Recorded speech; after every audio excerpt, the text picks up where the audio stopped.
Alors, prenons place. J'aimerais lire en Philippiens, chapitre 3, et verset 7. Mais ces choses qui étaient pour moi des gains, je les ai regardées comme une perte à cause de Christ. Et même je regarde toutes choses comme une perte à cause de l'excellence, de la connaissance de Jésus-Christ, mon Seigneur, pour lequel j'ai renoncé à tout. Et je le regarde comme de la boue afin de gagner Christ. Et d'être trouvé en lui, non avec ma justice, celle qui vient de la loi, mais avec celle qui s'obtient par la foi en Christ, la justice qui vient de Dieu par la foi. Afin de connaître Christ et la puissance de sa résurrection et la communion de ses souffrances, en devenant conforme à lui dans sa mort, pour parvenir, si je puis, à la résurrection d'entre les morts. Ce n'est pas que j'ai déjà remporté le prix, ou que j'ai déjà atteint la perfection, mais je cours pour tâcher de le saisir, puisque moi aussi j'étais saisi par Jésus-Christ. Frère, je ne pense pas l'avoir saisi, mais je fais une chose, oubliant ce qui est en arrière et me portant vers ce qui est en avant. Je cours vers le but pour remporter le prix de la vocation céleste de Dieu en Jésus-Christ. Amen. Amen. C'est un passage vraiment extraordinaire qui nous montre que nous sommes toujours en course. Nous sommes toujours en course. Nous pensons à Hébreux chapitre 12. Donc, puisque nous sommes environnés d'une si grande nuée de témoins, rejetons tout fardeau et le péché qui nous enveloppe si facilement et courons avec persévérance dans la carrière qui nous est ouverte. Amen. Connaître Christ, le message de notre vie, connaître Christ, la puissance de sa résurrection, et aussi la communion de ses souffrances. Mais ça fait partie, en devenant conforme à lui dans sa mort. Et Paul disait, ce n'est pas que j'ai déjà remporté le prix, ou que j'ai déjà atteint la perfection, mais je cours pour tâcher de le saisir. Saisissons-le. Seigneur, merci ce matin parce que nous voulons te saisir. Nous voulons, comme la femme qui a saisi le pan de ta robe, et à l'instant, elle a été guérie. Nous voulons te saisir, Seigneur, et te dire que nous voulons continuer chaque jour dans cette relation avec toi, cette communion avec toi. Nous voulons te connaître davantage. Et nous voulons continuer à courir vers le but, cette vocation céleste, cet appel céleste que nous avons reçu. Nous voulons te louer, t'exalter, te prier ce matin. Que ton nom soit élevé. Au nom de Jésus. Amen. Amen. Amen. Lèvons-nous et nous allons louer le Seigneur ensemble. Chantez fort, quand on n'est pas très, très nombreux. C'est une belle chorale. Hein?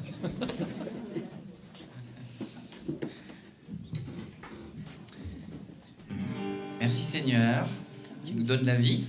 Amen. Merci Seigneur, qui donne la capacité de chanter. Et même si même si on a perdu la voix, on peut chanter de tout notre être. Et faire monter vers le roi notre joie, notre clameur. Amen. Et on va prendre ce chant, donc il dit « Fais monter vers ton roi des clameurs de joie ». Pour ceux qui connaissent, parce que c'est un ancien chant, ça.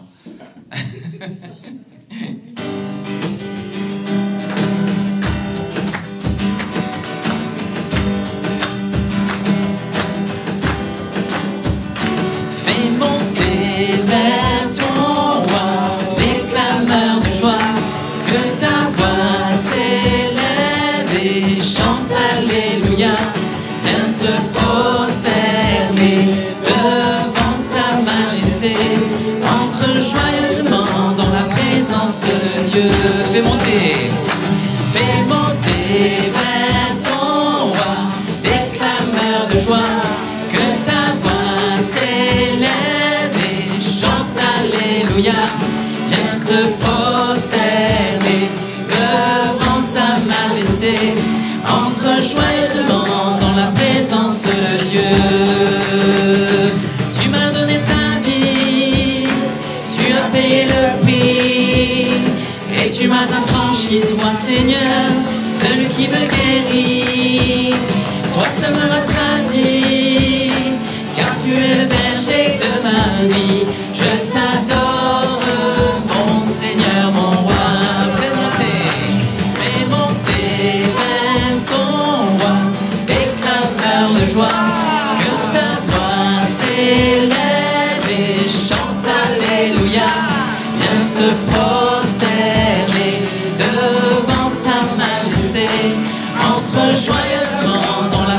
présence de Dieu.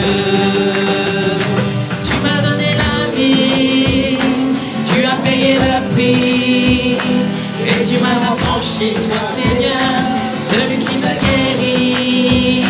Toi seul me rassasie, car tu es le berger de ma vie. Je t'adore, mon Seigneur, mon roi. Tu m'as donné la vie, tu m'as donné la vie, tu as payé le prix, et tu m'as affranchi, toi Seigneur, celui qui me guérit. Toi seul me rassasie, car tu es le berger de ma vie. Je t'adore, mon Seigneur, mon roi. Je t'adore, mon Seigneur, mon roi. Je t'adore, mon Seigneur, mon roi.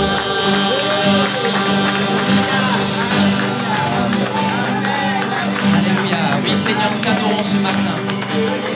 Nous t'adorons ce matin. Nous te rendons gloire, Jésus. Alléluia.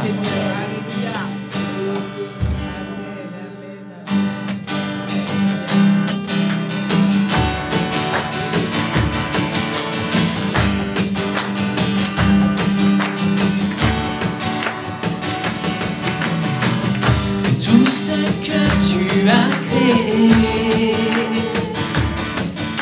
t'adore en esprit et en vérité.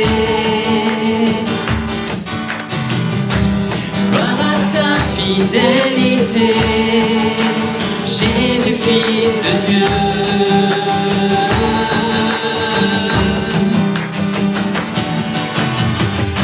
Toute la création t'adore, car toi seul est le Dieu fort. Toi seul est celui qui règne pour l'éternité.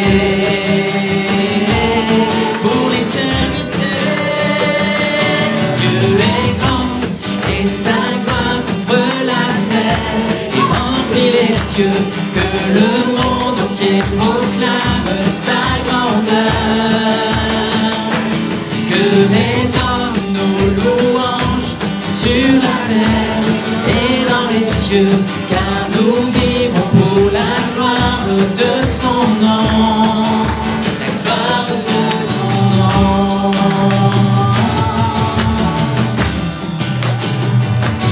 Devant toi, dans nos vies nous déposons. Répands sur nous ton esprit et tes dons. Oui, Seigneur, ton feu nous proclamons, et ce monde besoin. Oui, il verra, Dieu est grand, et sa gloire couvre la terre et remplit les cieux. Que le monde entier proclame sa grandeur. Que résonnent nos louanges sur la terre et dans les cieux, car nous vivons pour la gloire de son nom. La gloire de son nom.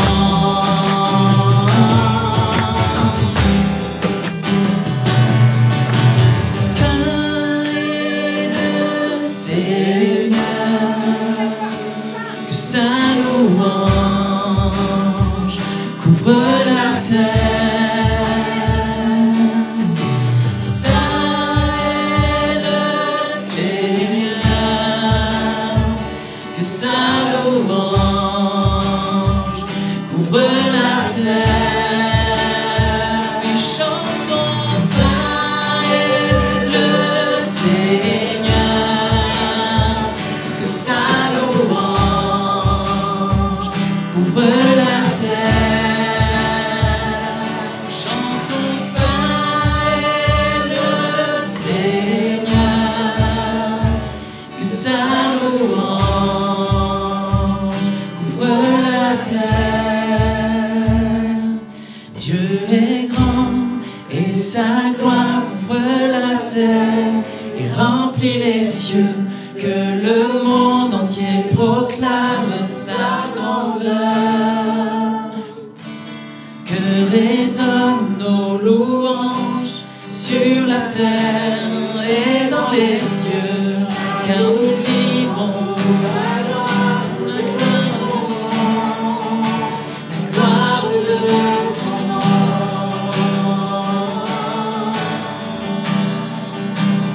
la gloire de son nom.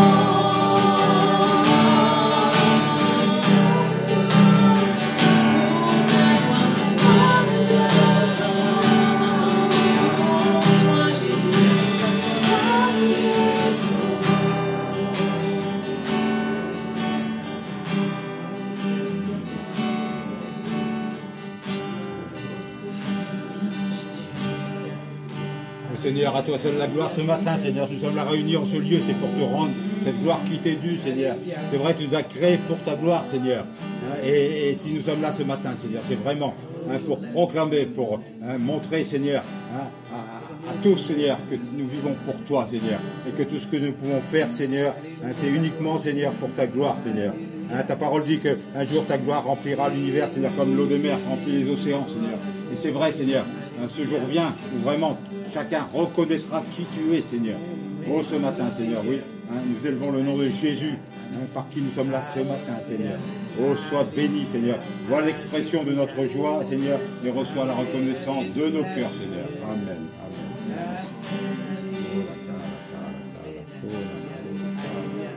Oui, Seigneur, c'est notre privilège ce matin, Seigneur.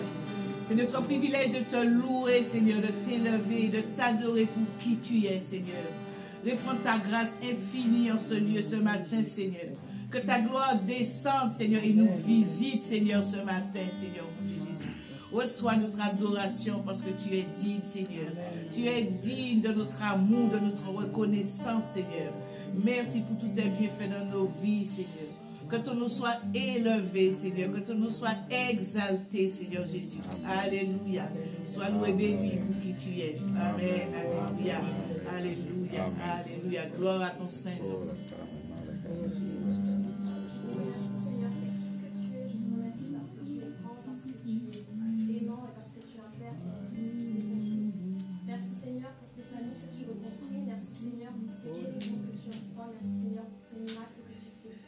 Merci, oh mon Dieu, d'être toujours présent. Merci, oh mon Dieu, de me tenir la main à chaque instant et de me tenir la main pour les personnes qui sont en difficulté. Ce matin, Seigneur, je te prie pour les personnes qui sont en deuil. Je te demande, Seigneur, aujourd'hui, de pouvoir réconforter leur cœur. Que ta présence soit au fond de leur cœur, Seigneur, et qu'elles sentent ta chaleur, Seigneur. Qu'elles se sentent enveloppées par ta grâce, qu'elles se sentent enveloppées par ton amour, Seigneur. Qu'elles sentent qu'elles n'ont rien à craindre. S'il y a des larmes qui doivent couler, Seigneur, je te demande de les faire couler, mais pas pour qu'elles soient tristes, Seigneur, mais pour qu'elles soient guéries. Merci, Seigneur, pour tous ces miracles que tu fais. Merci, Seigneur, pour ton amour. Merci, Seigneur, pour ta présence dans nos vies. Ne laisse jamais seul. Dans le précieux nom de Jésus. Seigneur, tu es grand, tu es puissant. Je veux te lever, Seigneur. Combien tu es bon. C'est toi qui restaures, c'est toi qui guéris, Seigneur. Amen. Tu enlèves les maux, tu enlèves les maux, tu enlèves toutes les choses qui sont dans nos corps, Seigneur Jésus. Je te bénis, Seigneur. Amen. Amen.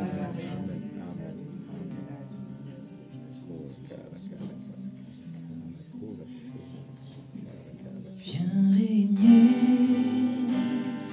dans nos louanges, que nos chants soient le signe. Nous sommes là pour toi.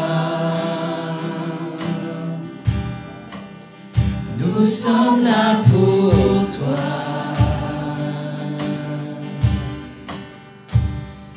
Que ton souffle venu des cieux nous remplisse de ta vie. Nous sommes là pour toi. Nous sommes là pour toi.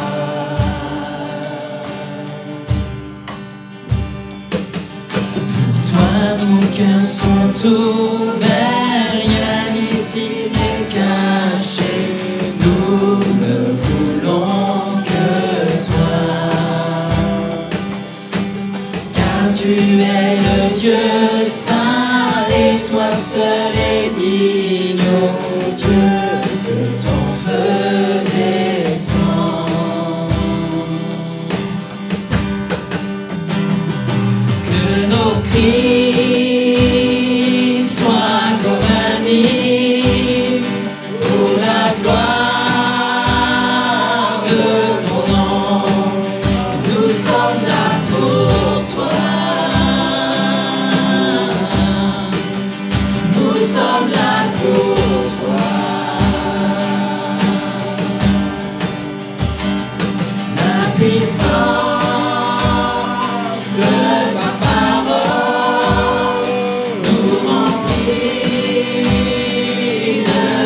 oui, nous sommes là pour toi. Nous sommes là pour toi.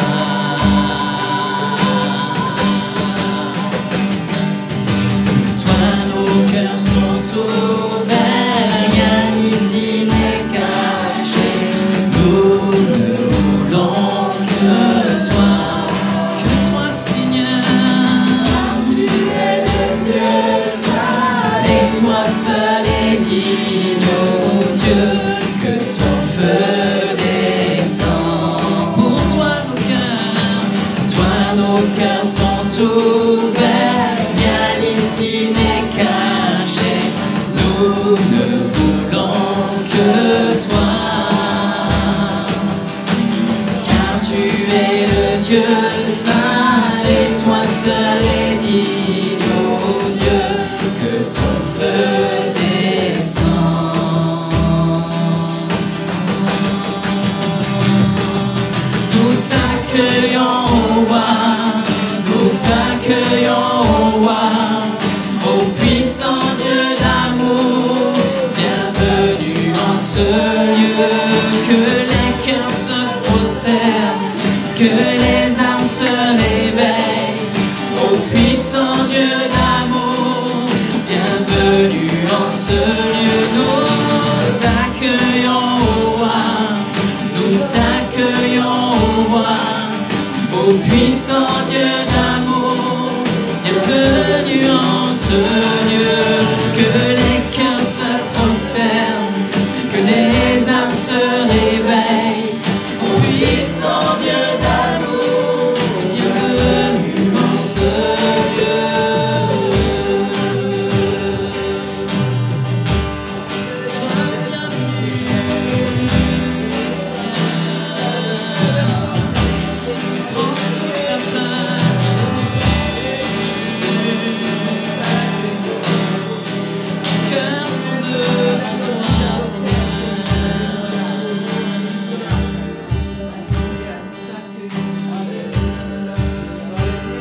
Oui, Seigneur, nous t'accueillons pleinement, Seigneur, avec des cœurs reconnaissants de ce que tu fais, Seigneur.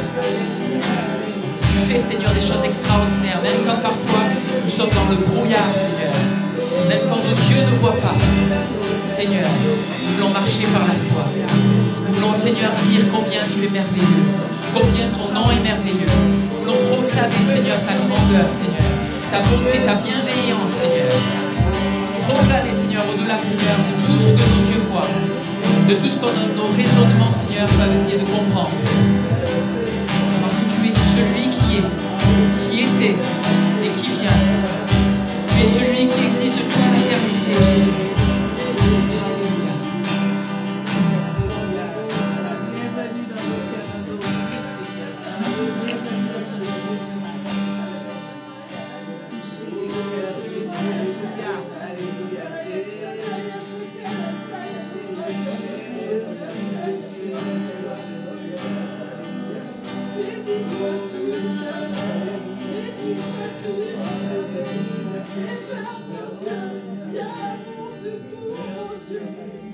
Pour toi, nos cœurs sont ouverts, rien ici n'est caché. Nous ne voulons que toi. Et que toi, Seigneur. Car tu es le Dieu saint, et toi seul est digne, ô Dieu, que ton feu descend.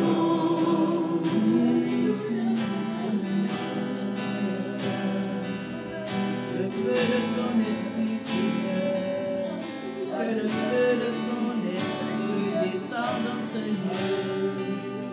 Jésus, Jésus, oh, Alléluia, Jésus, Jésus.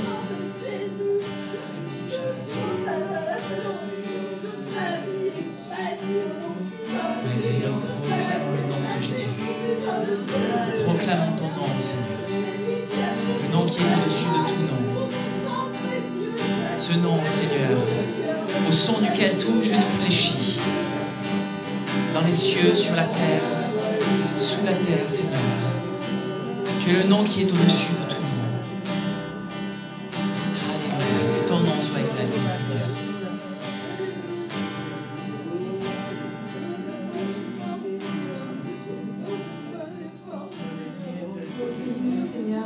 ce matin de tout ce qui ne va pas dans nos vies. Chacun dans son domaine. Chacun a des blessures, Seigneur. Viens. Tu es là, Seigneur. Tu es présent au milieu de nous et tu nous guéris ce matin. Recevez sa guérison ce matin. Chacun dans son domaine. Sois glorifié, Seigneur. Éternel, tu élèves, tu abaisses, c'est toi qui as rempli tous nos cœurs, Seigneur Jésus. Alors viens sur cette sœur, Seigneur Jésus. Viens sur tous ceux qui ont le mal dans leur corps, Seigneur Jésus. Viens nous dire à tous, Seigneur, de ton nom puissant. Amen. Amen. Tu es l'envoi le puissant. C'est toi le seul puissant, Seigneur. Amen.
Ce matin, je vais t'honorer, te proclamer, te dire merci. Merci, Père très saint, pour cette journée, tout ce que tu nous as préparé en avance, Père. Tu as dressé cette table des bénédictions devant nous, Père. Je vais t'honorer, te proclamer, te dire merci. Seigneur, sans toi, nous sommes rien, sans toi, nous pouvons rien faire, Père. Ce matin, que ta volonté soit faite, Seigneur, dans chacun qui est présent devant toi. Comme cette offrande, Seigneur, tout le monde vers toi, l'éternel. Nous voulons te louer, Seigneur, cette parfaite adoration ce matin. Merci, Père très saint, nous sommes reconnaissants devant toi. Tu es le Dieu, le Tout-Puissant, tu es le Dieu de la résurrection. Tu es le Dieu de la vie, Seigneur, ce matin, Seigneur. Je viens à tes pieds ce matin pour t'honorer, Seigneur. Je viens à tes pieds, Seigneur, pour te dire merci. Merci pour ton amour, Seigneur.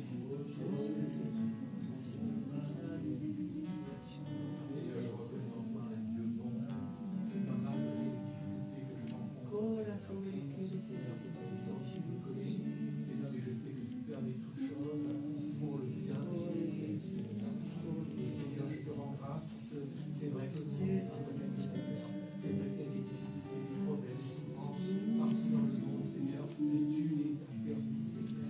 Tu les permets, Seigneur, parce que tu es un Dieu bon, Seigneur. Tu veux de compassion, Seigneur, parce que peut-être dans cette épreuve, Seigneur, parce que tu veux nous amener, Seigneur, là où nous devons aller, Seigneur, Seigneur. Et pour cela, nous avons Seigneur, eh bien, voilà, Seigneur, je te fais confiance malgré tout, Seigneur. Je reste résilient, Seigneur. Je ne permettrai pas, Seigneur, à l'adversaire de me rendre malheureux, Seigneur, de me rendre triste, Seigneur. C'est vrai que c'est difficile. C'est vrai, Seigneur. Et je sais que tu le permets, Seigneur, pour moi, Seigneur, pour nous, Seigneur. Parce que tu es un Dieu bon. Il n'y a rien à d'autre à dire, Seigneur. Tu es un Dieu bon, malgré les difficultés que nous rencontrons, Seigneur. Béni soit ton nom, Seigneur. Seigneur, c'est là avec toi, Seigneur, parce que tu es permis de nous heureux avec toi, Seigneur. Mais nous continuerons, Seigneur, à lutter, Seigneur. Quoi qu'il arrive, nous lutterons, Seigneur, et nous gagnerons. Béni soit ton nom, Seigneur, dans le nom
Jésus, merveilleux nom, qui est semblable à toi, ô Dieu.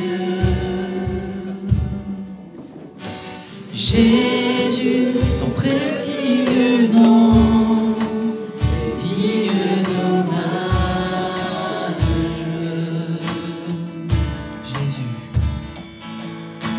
Jésus, merveilleux nom, qui est semblable à toi, ô Dieu. Jésus, précieux nom, digne d'hommage.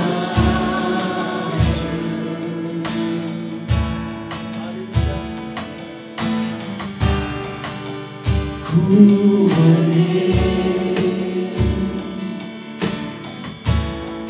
rayonnant de majesté, tout l'univers clame ta grandeur.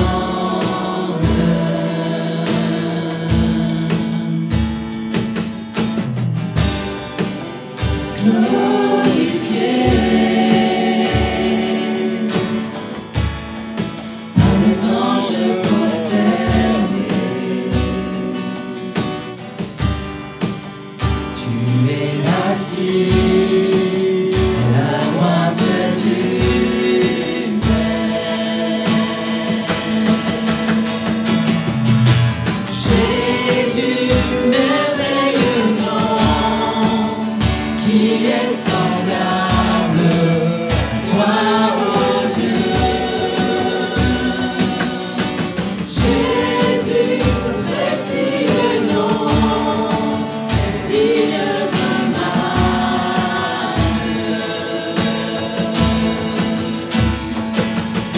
Jésus, merveilleux nom, qui est semblable à toi, ô Dieu. Jésus, précieux nom, digne d'hommage. Captivé, captivé par l'éclat de ta beauté, nos voix s'élèvent te rendre gloire. Jésus, Jésus, merveilleux nom, qui est semblable à toi, ô Dieu. Jésus, précieux nom, digne d'hommage.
toi, ô Dieu.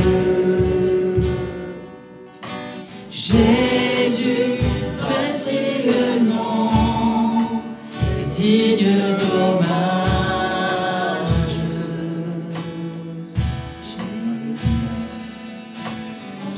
Oh Seigneur, je veux me prosterner devant toi. Qui est semblable à toi, Seigneur? Qui est semblable à toi, Jésus? Jésus, précieux nom, digne d'hommage.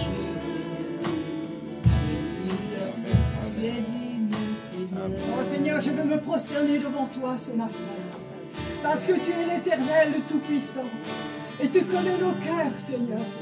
Oh Seigneur, que nos cœurs t'aiment davantage chaque jour. Seigneur, je veux te louer, je veux t'adorer. Parce que tu es tout-puissant. Tu es tout pour nous, Seigneur. Nous sommes tes enfants. Quel privilège, Seigneur. Quel privilège. Oh, merci. Merci du plus profond de mon cœur. Je t'adore et je te bénis. Dans le beau nom de Jésus-Christ. Sois élevé ce matin. Sois élevé. Oh, mon âme, élève-toi vers Dieu. Élève-toi, mon âme, vers l'éternel. Oh, louange, louange, louange. Gloire à toi.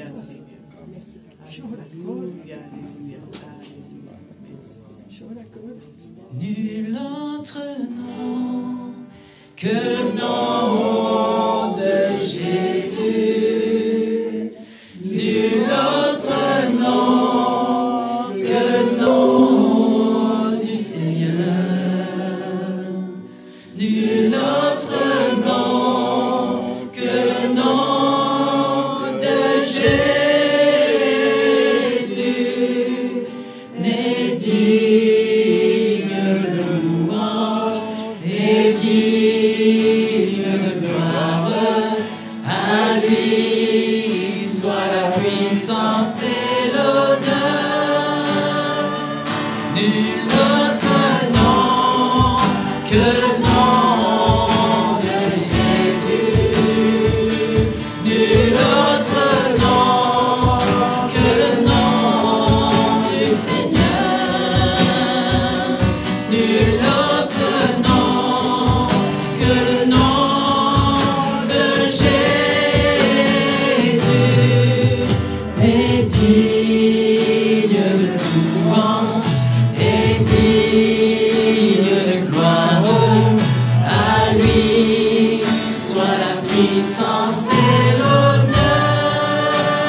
Seigneur.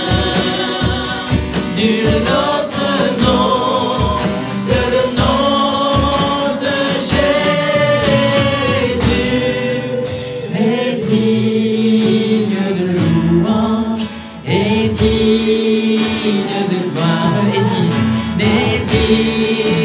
de louange, est digne de gloire, est digne de louange, est digne de gloire. À lui soit la puissance et l'honneur. Alléluia. Oui, Seigneur, la puissance, l'honneur, la gloire.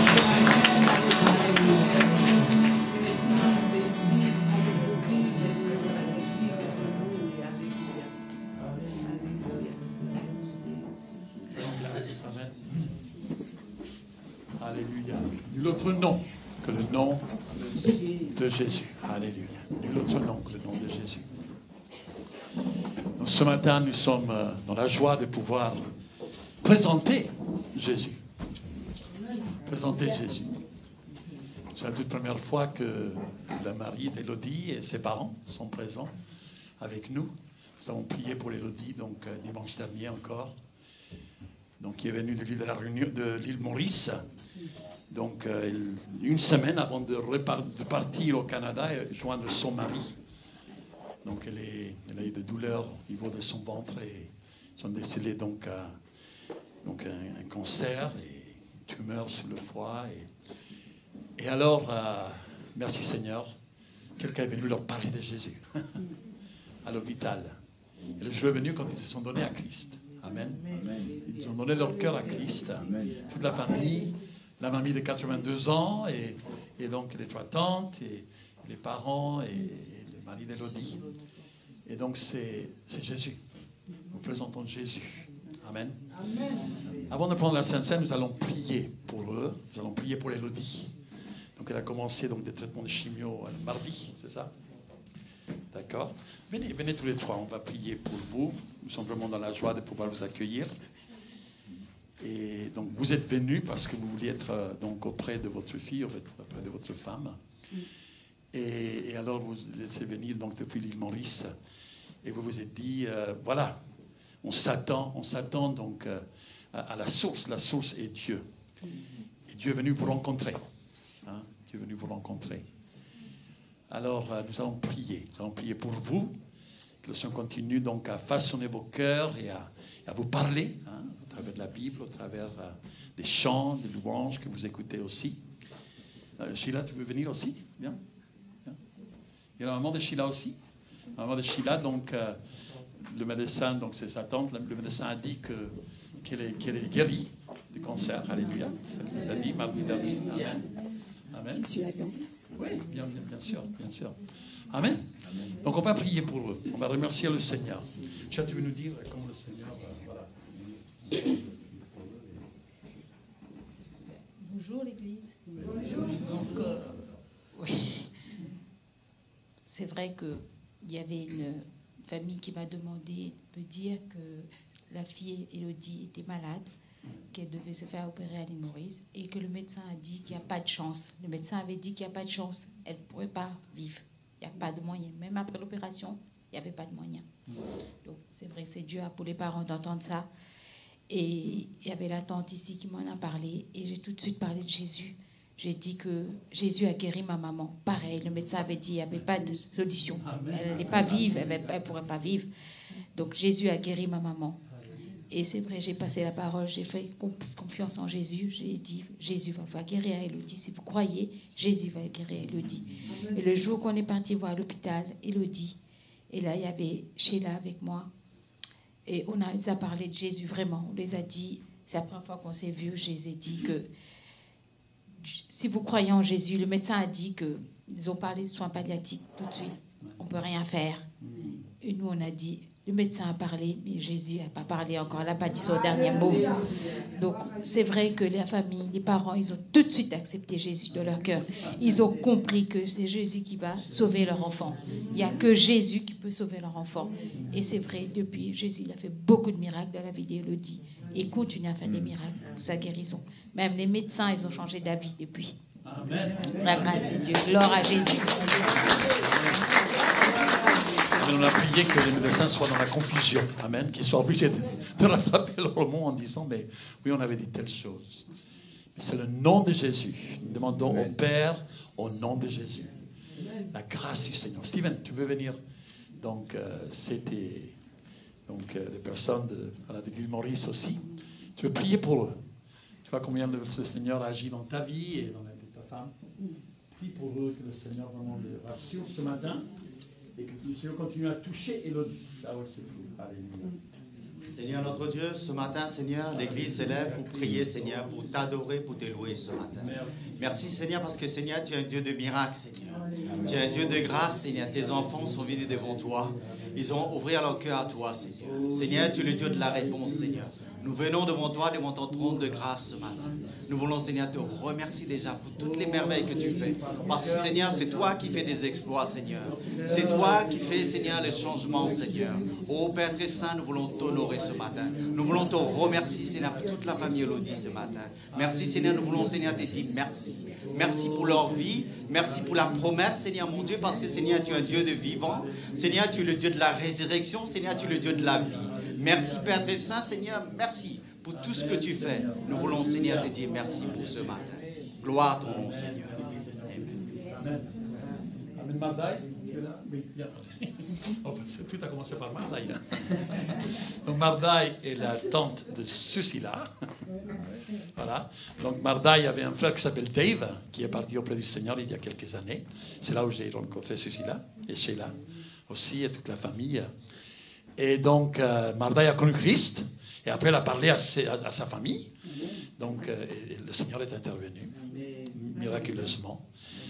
Donc, voilà, tu veux prier aussi. Amen. Alléluia. Oui, Seigneur.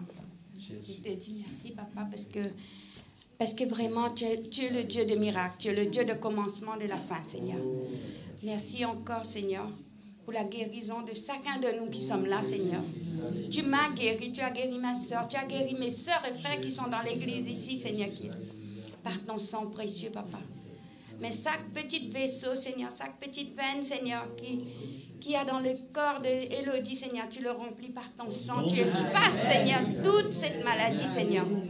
Tu renouvelles chaque petit vaisseau, chaque petite veine, Seigneur, chaque petite chose qui est là où il y a le médecin dit qu'il y a une maladie, il y a une chose qui ne va pas, Seigneur. Mais par ton sang, Seigneur, par ton sang, Seigneur, Élodie va être guérie, Seigneur, parce que ta main qui construit, Seigneur. Nous croyons, Seigneur, dans le nom précieux de Jésus, que ta main va construire, Seigneur, chaque chose, dans toute sa famille, Seigneur, et dans le corps de Élodie, Seigneur. Elle sera vraiment, Seigneur, une vase nouvelle qui va œuvrer pour toi, Papa, dans le nom précieux de Jésus. Merci. Merci, Seigneur, parce que nous voulons, Seigneur, t'élever. Nous élever ton nom. C'est à toi la gloire, Seigneur. Et tu te sers de chaque membre du corps. Nous sommes tous liés les uns aux autres. Seigneur, et tu te sers de chaque membre du corps. Tu te sers de toutes les prières. Seigneur, c'est toi, Seigneur, oh Dieu, que nous voulons élever et exalter au nom de Jésus-Christ. Seigneur, continue, Seigneur, à rassurer la famille. Continue, Seigneur, à parler au cœur d'Élodie, Seigneur, pendant qu'elle écoute la louange, pendant qu'on lui lit des versets. Seigneur, qu'elle puisse vraiment, Seigneur, récupérer, Seigneur, son énergie, sa santé. Et Seigneur, que le jour viendra, qu'elle sortira de cet hôpital. Au nom de Jésus-Christ, pour la gloire de ton nom. Rejoindre son mari au Canada, Seigneur, et pouvoir, Seigneur, continuer à annoncer, Seigneur, tes vertus et ta gloire. Au nom de Jésus. Amen. Amen. Dieu vous bénisse. Amen. Alléluia, Christ. Amen.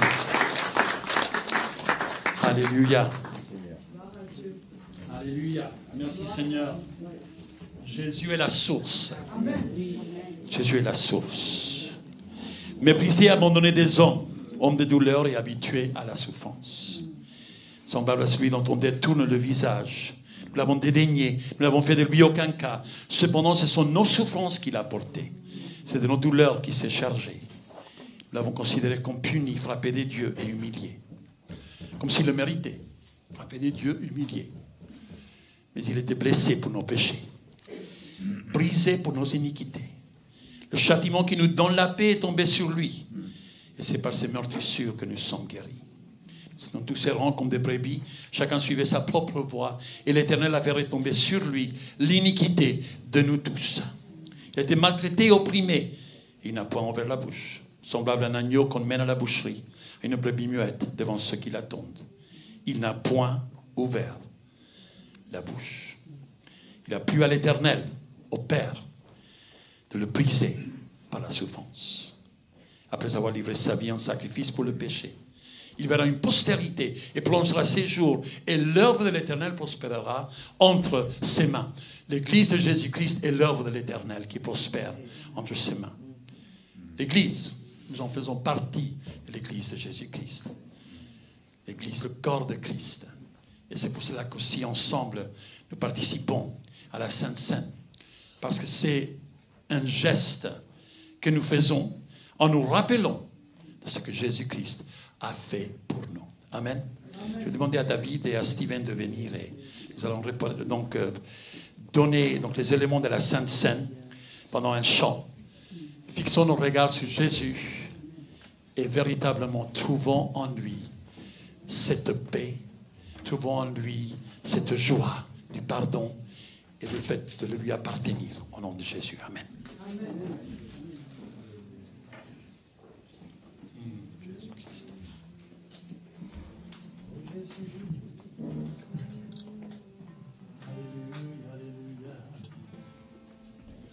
C'est ton sang qui purifie, c'est ton sang qui donne la vie, c'est ton sang qui a coulé, oui, ton sang précieux m'a racheté. Je suis plus blanc que la neige,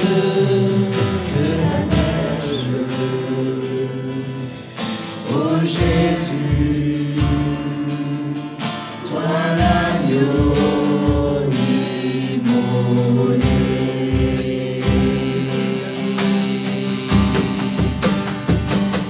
C'est ton sang qui purifie, c'est ton sang qui donne la vie, c'est ton sang qui a coulé, oui, ton sang précieux m'a racheté. Je suis plus blanc que la neige,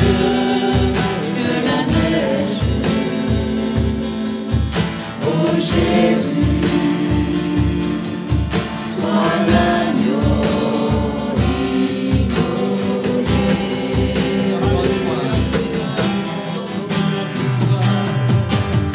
C'est ton sang qui purifie, c'est ton sang qui donne la vie,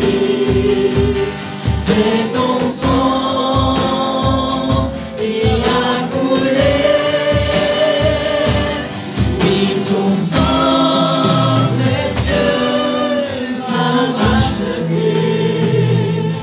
Je suis plus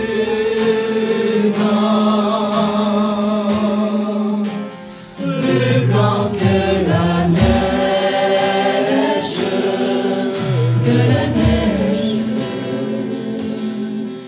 Oh Jésus, toi l'agneau immolé. Fermons nos yeux un instant. Alléluia. Le micro, s'il vous plaît.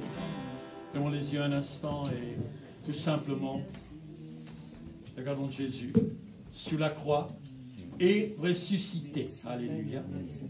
Il nous invite à sa table. Si nous sommes nés de nouveau, nous avons compris que c'est lui qui a pris nos péchés sur lui. C'est lui qui a pris le châtiment de notre paix.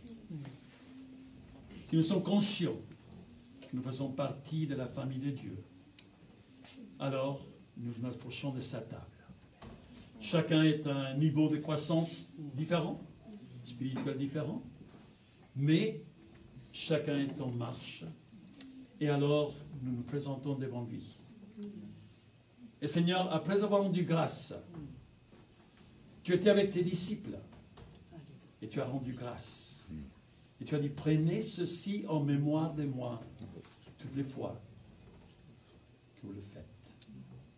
Seigneur, ce matin, Seigneur, nous voulons participer et prendre le pain qui représente ton corps et prendre la coupe qui représente ton sang précieux qui a lavé nos cœurs de notre passé, de nos péchés et qui nous donne un espoir, une vie avec toi, une vie, Seigneur, de réalité avec toi. Amen. Nous venons devant toi, Seigneur, ce matin, nous sommes reconnaissants. Reconnaissants, Seigneur, de ce que tu as accompli en nous. Merci, Seigneur, parce que tu vas nous apprendre chaque jour à te ressembler, à être comme toi. Et aussi préparer nos cœurs pour qu'on puisse annoncer autour de nous la grandeur de ton nom. Au nom de Jésus-Christ. Amen. Amen. Après avoir rendu grâce, il a dit, prenez ceci, prenons le pain d'abord. Alléluia. Merci, Seigneur Jésus. Merci, Seigneur.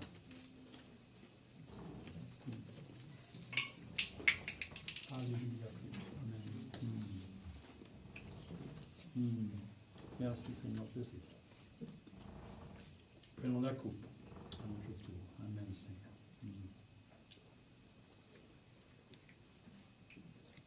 Alléluia, Seigneur Jésus. Ta grâce, Seigneur,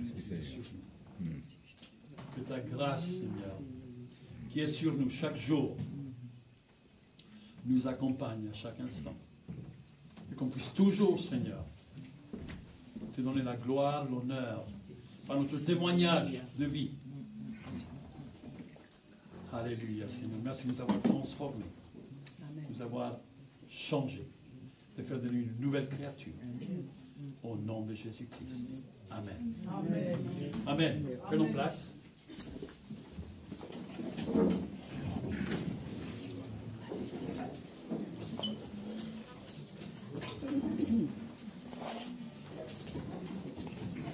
Amen. Nous allons donc recueillir les offrandes. Si nous donc donnons l'occasion de recueillir les offrandes, c'est parce que par notre gratitude, par notre reconnaissance envers le Seigneur, nous disons Seigneur, merci. L'argent que tu fais passer par nos mains, nous voulons l'utiliser pour ta gloire, nous voulons t'honorer. Merci parce que l'œuvre de Dieu se fait au travers du peuple de Dieu. Putain. Et Adeline. Amen. On va chanter un chant. Voilà, un chant un peu qui va nous ramener quelques années en arrière. Jésus est venu dans ma vie. Alléluia. Jésus est venu dans ma vie et il a tout transformé. Jésus est venu dans ma vie et il a tout bouleversé.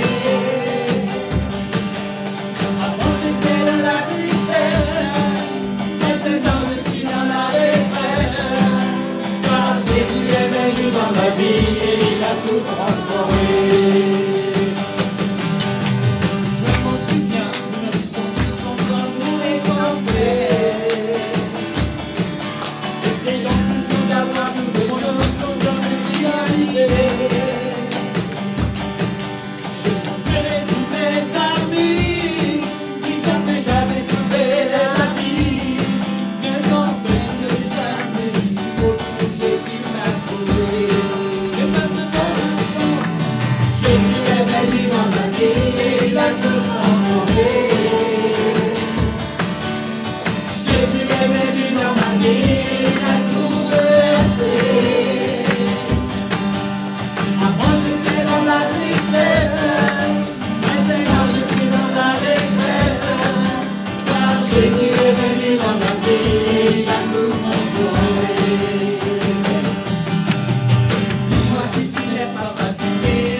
Don't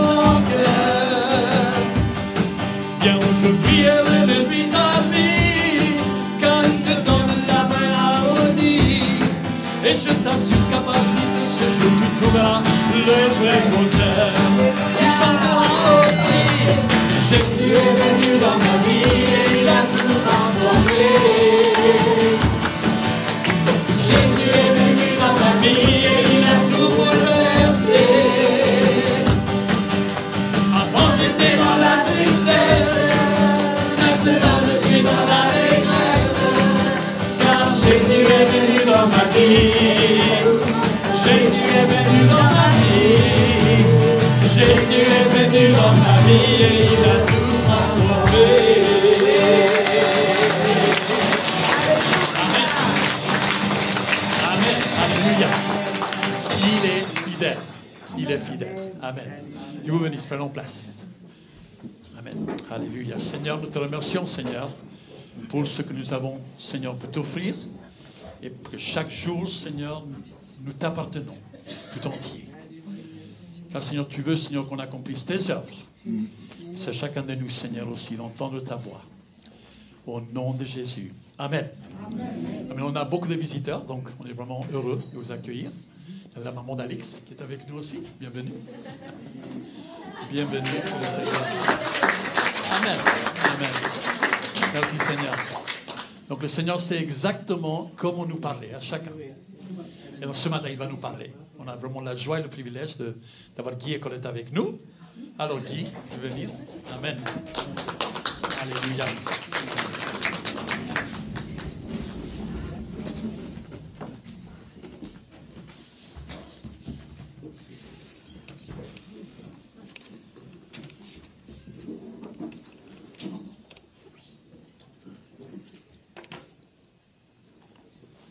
C'est vrai, entendez, ça va, vous m'entendez? C'est une joie de nous retrouver au milieu de vous. C'est vrai qu'on vient du Poitou. On a fait l'effort de vous rejoindre, mais c'est vrai que quand on est assemblés ensemble, on se rapproche de Dieu. Donc, de nous rapprocher des frères et sœurs tels que vous, nous, ça nous rapproche de Dieu. Et chaque fois, on rajeunit quand on vient à FEA. Forcément. On est vraiment heureux. Et on a senti ce matin la présence de Dieu. C'est vrai que les gens ils cherchent des endroits pour se rafraîchir, mais il n'y a pas mieux que dans la présence de Dieu. Il n'y a pas besoin de clim ici. Vous savez, là, on vient de chanter, Jésus a tout transformé, mais c'est vrai qu'il a mis en nous ses sources d'eau vive par son Saint-Esprit, et même par les temps de chaleur, les temps de canicule, tout ce que peut connaître le monde, le chrétien, il sait où trouver la source de rafraîchissement, c'est vrai. Et je dirais que, quelque part, Dieu parle par ces temps de chaleur, ces temps de canicule, de sécheresse et des incendies qu'on peut voir. Dieu nous parle. Je crois que Dieu est en train de faire prendre conscience d'une chose, c'est que, bon, c'est dramatique tout ce qu'on voit, attention. Vraiment, c'est du jamais vu. C'est la désolation, beaucoup perdent tout. Avec les incendies qui ravagent toutes ces forêts. Et l'eau qui se fait rare. Mais il y a une sécheresse plus grande qui est la sécheresse spirituelle. Vraiment, je crois que ce dont j'ai à cœur de parler ce matin, c'est que méfions-nous. Bon, on a chanté, c'est paradoxe. Seigneur, envoie ton feu. On n'est quand même pas des pyromanes. Bon, attention. Il faut préciser quand on demande à Dieu d'envoyer son feu. De quel feu? Bon. Nous, on a compris, c'est le feu du Saint-Esprit. C'est ce feu qui va embraser nos cœurs d'amour et qui va être, je dirais, le meilleur. Vous savez, les pompiers, des fois, pour éteindre le feu, ils allument des contre-feux. Bon. Je dirais, c'est ce feu de l'amour dans notre cœur qui va empêcher le feu de l'ennemi. Parce qu'il y a le feu de l'ennemi. C'est de ce feu-là qu'on va parler ce matin. Mais en revanche, il ne faut pas oublier non plus qu'un jour, il y aura le feu du jugement. Et ça sera terrible aussi.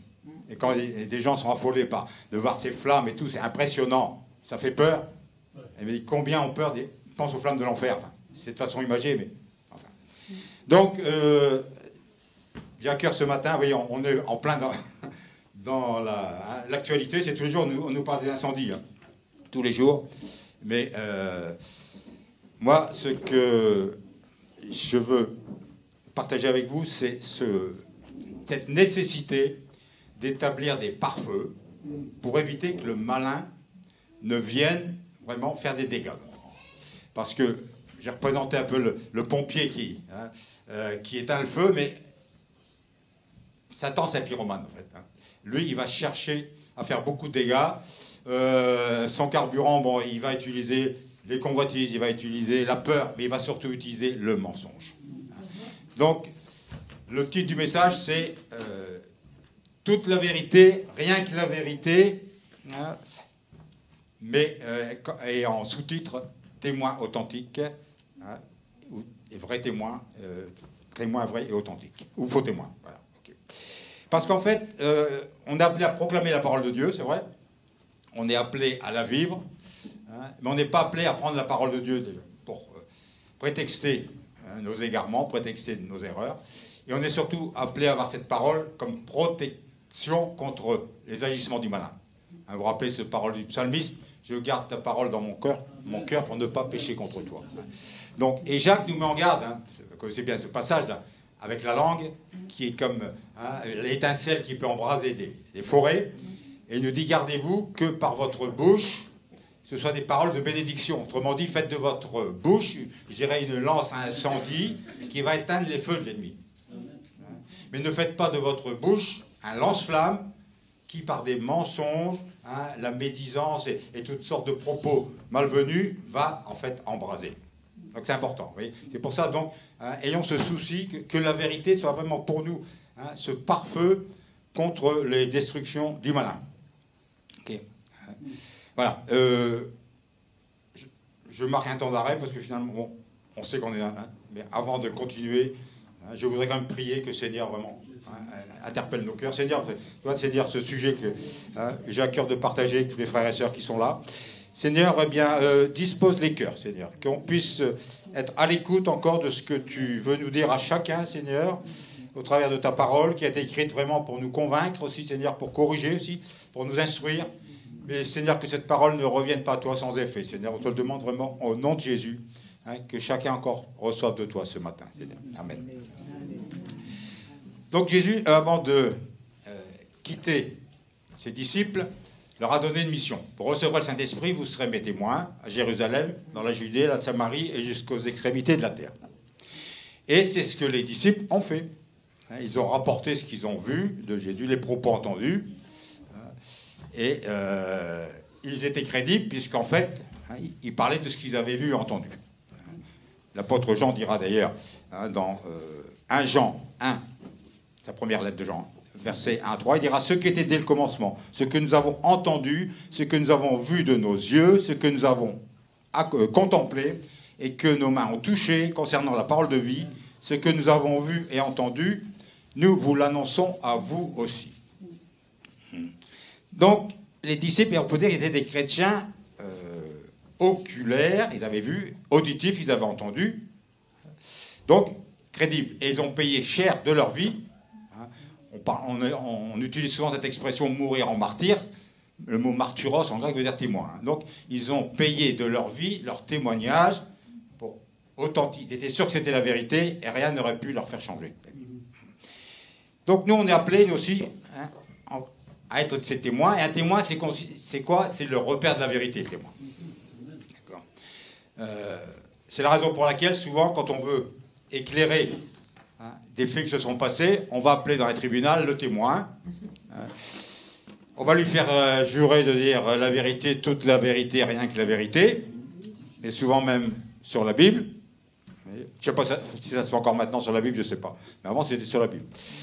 Et donc, mais qu'est-ce qu'on attend du témoin? Qu'il dise ce qu'il a vu, ce qu'il a entendu. On ne lui demande pas de commenter les faits, on ne lui demande pas d'expliquer, hein, qu'il soit... qui rapporte le plus objectivement possible ce qu'il a vu et entendu. Et si c'est quelqu'un de moralité, quelqu'un qui est impartial, qui a un comportement exemplaire, il sera crédible. Malheureusement, il existe des faux témoins, on peut être des faux témoins. Et la Bible dit bien, en Proverbe 6, 19, Dieu a en horreur les faux témoins qui disent des mensonges, en fait. Donc, faisons ce constat, on est quand même dans une société, bon, tout le monde va vous le dire, hein, même des non-chrétiens, ils s'aperçoivent que le monde va de plus en plus mal, ils s'aperçoivent que plus ça va, moins on peut faire confiance aux gens, ils s'aperçoivent que le mensonge règne en maître, hein, et occupe maintenant tous les domaines, hein, que ce soit depuis la politique, hein, jusque les commerçants, enfin, dans toutes vos relations, ça devient très difficile maintenant, hein, de faire la part de ce qui est vrai, de ce qui est faux. J'ai même noté, vous voyez, quelques domaines. Vous voyez, bon, il y a la fraude, hein, bon, la malhonnêteté, usurpation d'identité, piratage informatique, vous voyez, abus de confiance, dopage dans le domaine sportif, avec que des situations, je parle même professionnellement, vous allez voir maintenant un spécialiste, un garagiste, chaque fois vous dites pourvu que je ne me fasse pas arnaquer. Hein, on vous présente une facture, hein, qu'est-ce qu'on a facturé? Donc, on en est là. Et pourquoi? Parce qu'en fait, hein, étant honnête, on ne soupçonne pas la malhonnêteté chez l'autre, c'est vrai. Et des gens, malheureusement, vont tout perdre, hein, parce qu'ils ont eu affaire à des séducteurs, menteurs, usurpateurs.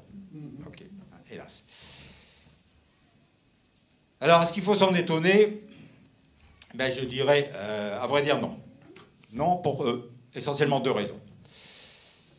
Le monde est dirigé par qui? Vous savez, pas Satan. Il est toujours en commande, hein, depuis qu'il a pris l'autorité à l'homme, donc ça remonte il y a longtemps de ça. C'est sur lui, il est encore en poste. Et vous savez que ce qu'il a l'intention de faire, son rêve, c'est de se présenter comme le sauveur de l'humanité. Donc il met tout en place parce qu'un jour, il va donner tout pouvoir à un homme politique à la tête d'un gouvernement mondial. Et donc, les gens vont dire, voilà, on a trouvé l'homme de la situation, ça ira tellement mal, les gens seront prêts à tout. Les gens vont donner leur suffrage à cet homme qui va diriger le monde, ils vont s'en réjouir avant de déchanter. On connaît tout ça, hein, pour ceux qui connaissent bien la Bible, notamment l'Apocalypse. Donc, ça, c'est le projet de Satan. Donc, ne soyons pas étonnés qu'il s'arrange pour que tout aille mal, déjà. Mais il y a aussi une deuxième raison, c'est que on se rapproche de plus en plus du retour de Jésus. Hein, c'est de plus en plus imminent. Et vous savez comme moi que Jésus a donné beaucoup de signes. Hein, notamment, vous connaissez ce passage en Matthieu 24, hein, où il parle qu'il y aura des guerres, des épidémies, des famines, enfin beaucoup de signes, hein, qui entre nous ont marqué toutes les époques. Hein, parce que chaque génération, hein, doit se dire, c'est peut-être maintenant que Jésus va revenir. Donc, toutes les générations ont connu. Mais ça va crescendo. Et parmi les signes aussi, donc je ne vous ai pas tout énuméré, mais j'ai relevé quand même en Matthieu 24, le verset 4 et 5, Jésus dit, prenez garde que personne ne vous séduise, car plusieurs viendront en mon nom, disant, c'est moi qui suis le Christ, et séduiront beaucoup de gens. Une autre traduction dit, faites bien attention que personne ne vous induise en erreur. Okay. Donc Jésus informe sur une situation qu'on va connaître, hein, et qui sera réellement dangereuse pour le monde. Mais attention, il parle à ses disciples aussi, pour l'Église. Et c'est là, c'est ce qu'on va voir tout à l'heure, c'est que l'Église est en danger de séduction. Mais avant d'aborder ce point, prenons le temps aussi de voir maintenant la façon de faire de l'ennemi, sa stratégie et ses objectifs. Puisque Satan, père du mensonge menteur, il va utiliser essentiellement le mensonge. Ça, on n'est pas étonné. Donc, il attaque la vérité, mais quelle vérité? C'est celle qu'on a proclamée ce matin à travers nos chants. C'est cette vérité, hein, que nul, il n'y a pas d'autre nom que le nom de Jésus pour être sauvé. La vérité s'est incarnée en Jésus, hein, sa parole. Je vous rappelle que Jean 1,14 dit « La parole s'est faite chair, elle habitait parmi nous, pleine de grâce et de vérité ». Et dans cette même chapitre 1 de Jean, verset 17, « La grâce et la vérité sont venues en Jésus ». Donc, Dieu nous a fait grâce. C'est ce qu'on a rappelé ce matin en prenant la Sainte Seine. La vérité, c'est que Dieu nous fait grâce. Merci Jésus, tu as payé pour nous. Donc, mais ça suppose qu'on accepte le pardon de Dieu. Ça, c'est la vérité que tout le monde devrait connaître, et dont nous devons être les porteurs, en fait. Le problème, c'est que ça ne plaît pas beaucoup à Satan, qui va tout faire pour s'opposer à cette vérité. Donc, il va envoyer ses flèches enflammées. Et la première, on va en voir quelques-unes, vous voyez. La première, c'est qu'il va mettre en doute ce que Dieu a dit. Bon, rappelez-vous dans Ève, ça a commencé comme ça. Dieu leur avait donné un ordre, Satan vient. Dieu vous a-t-il vraiment dit que si vous mangez du fruit de l'arbre de la connaissance du mal et du bien, vous allez mourir? Mais non, mais non. Dieu, il a peur qu'eux. Donc, le doute, il montre l'objet de convoitise, le fruit était beau, agréable à regarder, et surtout, il ajoute un mensonge. Mais non, vous ne mourrez pas. Dieu, hein, il dit ça, il a peur que vous soyez comme lui. Vous voyez, donc, Satan a déstabilisé. Adam et Ève auraient dû dire non, Dieu l'a dit. Hein, c'est vrai, il a interdit, on s'appuie sur ce que Dieu a dit. Hein, ça, c'était une référence solide, mais ils ont laissé le doute, les déstabiliser, et on connaît la suite.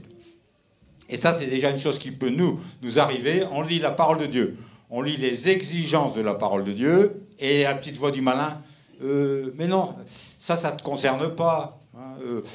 C'est pas pour toi. Dieu, il veut que tu sois heureux, il ne va pas t'empêcher de profiter de la vie. Ça, et puis, bon, je ne détaille pas, mais à partir du moment où on laisse le doute s'instaurer à partir de ce que Dieu a dit, ça, c'est une flèche enflammée dont il faut se méfier.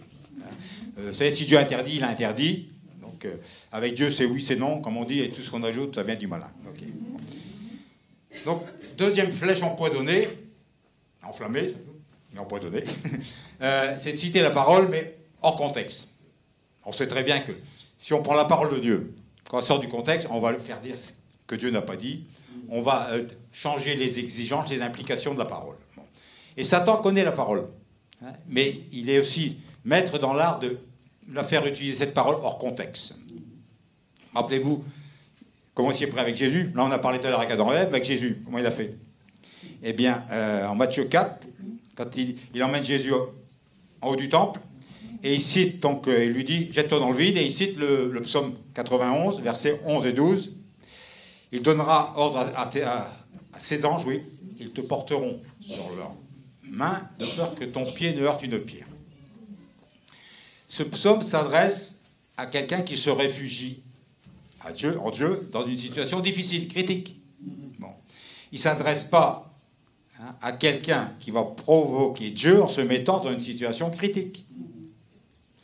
Parce qu'il ne faut pas confondre s'attendre à Dieu, je dirais, et lui faire confiance quand ça va mal, et se mettre dans une situation où tout va mal et obliger Dieu à intervenir. Parce que souvent, on vit des situations où on va dicter à Dieu ce qu'il doit faire. On lui force un peu la main. Et on tente Dieu. Jésus dira, à Satan, il va citer Deutéronome 6, verset 16, « Tu ne tenteras point le Seigneur ton Dieu. » Et ça, c'est souvent... Donc, on s'est mis dans une situation difficile, et là, on voudrait prendre des versets de la parole de Dieu, qui ne nous concernent pas spécialement, et on voudrait que Dieu applique sa parole alors qu'on n'est pas dans le contexte. Donc, ça, c'est quand même important, et il faut savoir. Il faut savoir.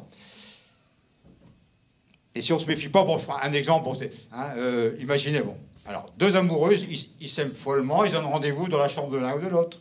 Bon, et puis, on est toujours ensemble, il est passé minuit et tout. Puis d'un seul coup, vous savez, la passion les enflamme, vous savez, on a le désir l'un pour l'autre. Et puis là, on réalise que... alors, on va se mettre à prier Dieu, Seigneur, empêche-nous de faire ce qu'on ne devrait pas faire. Un peu tard. Bon, on ne se met pas dans une situation de danger, et après, Seigneur, au secours. Ou alors, il y en a, bon, on va se fiancer à quelqu'un qui n'est pas converti, puis Seigneur, tu bénis notre relation, tu bénis nos relations sexuelles, tu bénis notre union. Bon, attendez, c'est pas ce que Dieu veut. On est hors contexte, là. Ou alors, oui, on fait des choix qui ne sont pas approuvés de Dieu, dans le travail, même des fois dans l'acquisition de certaines choses. Ça nous pose des problèmes, et puis Seigneur, maintenant, ça y est, viens à notre secours. Mais si on avait écouté Dieu avant, il aurait dit non, moi, c'est pas là que je vous veux, c'est là. Okay. Donc, il ne faut pas jouer non plus avec la parole pour faire dire à Dieu ce qu'il n'a pas dit, parce qu'on n'est pas dans le contexte, d'accord? Bon. Comme on dit, donc, les paroles hors contexte, c'est un prétexte pour faire ce que Dieu ne veut pas qu'on fasse. Une autre flèche, c'est de citer incomplètement la parole de Dieu. Si vous dites pas tout ce que Dieu a dit, ça sera qu'une demi-vérité, mais ça sera un mensonge. Si vous parlez que de la bonté de Dieu, mais c'est vrai que Dieu est bon. C'est vrai que Dieu, il pardonne, il veut notre bien. Dieu, c'est vrai, il est bon. Il est bon. Mais Dieu est juste. Si vous ne dites pas que Dieu est juste, là, vous mettez de côté toute sa justice, parce qu'un jour, on passe en jugement. Et donc, si vous n'avez pas fait ce qu'il vous demandait de faire, si vous avez fait ce qui lui déplaisait, Dieu se doit normalement de sanctionner. Mais souvent, on parle de la bonté de Dieu, de son amour, mais on ne parle pas de sa justice.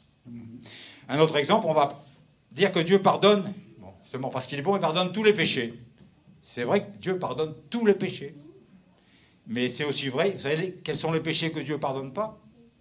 Ben, ceux pour lesquels on ne lui demande pas pardon. Eh oui. Ça veut dire que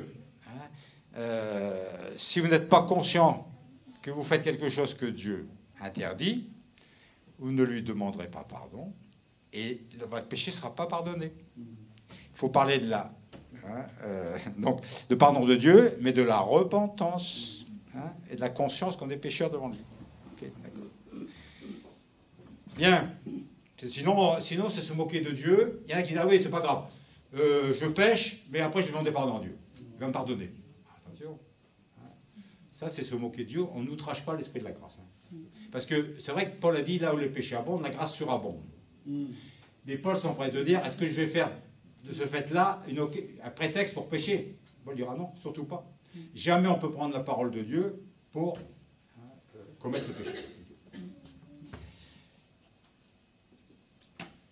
Autre flèche, c'est de mal interpréter. C'est la conséquence de ce qu'on vient de dire. Vous prenez, je dirais, vous mettez en doute, hors contexte, incomplètement, ça vous fait dire à Dieu ce que Dieu n'a pas dit. C'est évident. Donc on interprète mal ce que Dieu a dit. Et souvent, pourquoi on fait dire à Dieu ce qu'il n'a pas dit? Parce que ça nous arrange. Ça va satisfaire nos convoitises. On voudrait que ça soit comme ça. Donc on fait dire à Dieu ce qu'il n'a pas dit. Bon. Illustration, d'ailleurs. Si ça ne concerne pas nous, mais demain, en fait, le 15 août, c'est quoi? L'Assomption. Vous avez vu l'Assomption? On a fait dire à Dieu que Marie était enlevée avec son corps comme Jésus. Vous l'avez vu dans la Bible, vous? Le 8 décembre, on parle de l'Immaculée Conception. Vous avez vu ça dans la Bible, vous? Non, mais ça arrange. C'est bien. Donc, on fait une fête. Et on le proclame comme vérité dans certaines églises. Ouais. Non, mais vous voyez... faut se méfier de ne pas prendre non plus... Voilà, bon, ça Dieu ne l'a pas dit, mais on le lui fait dire. Mais parfois Dieu dit des choses et on l'interprète mal. Un exemple. 1 Corinthiens 7,5, parlant des relations sexuelles, c'est Paul qui parle aux chrétiens de Corinthe. Il dit que le mari accorde à sa femme ce qu'il lui doit, que la femme agisse de même envers son mari. Car le corps de la femme ne lui appartient plus. Il est à son mari. Ne vous privez point l'un de l'autre, si ce n'est d'un commun accord pour un temps, afin de vaquer à la prière. Puis retournez ensemble, de peur que Satan ne vous tente par votre incontinence. Conseil de Paul, donc, au couple, sur les relations sexuelles. Alors le mari, parfois, bon, il n'est pas satisfait de sa femme, il trouve que elle ne le comble pas suffisamment, et il dit, Dieu, il a dit que, il le dit peut-être même pas, mais il le pense. Ma femme ne me donne pas ce à quoi j'ai droit. Son corps m'appartient. Donc, il se croit autorisé, on va tromper sa femme, on voit des sites pornographiques ou autres, parce que la femme ne me donne pas. La parole dit, elle doit me donner ce que je veux. Attention, on part d'un texte et on se justifie par un comportement coupable. Donc, cherchons pas dans la parole à justifier le péché. Jamais on ne pourra se servir de la parole de Dieu pour faire ce qui déplaît à Dieu. Et dernière flèche, là, il y en a peut-être d'autres, mais celle par rapport à la parole, c'est les plus fréquentes. C'est l'ignorance totale de la parole de Dieu.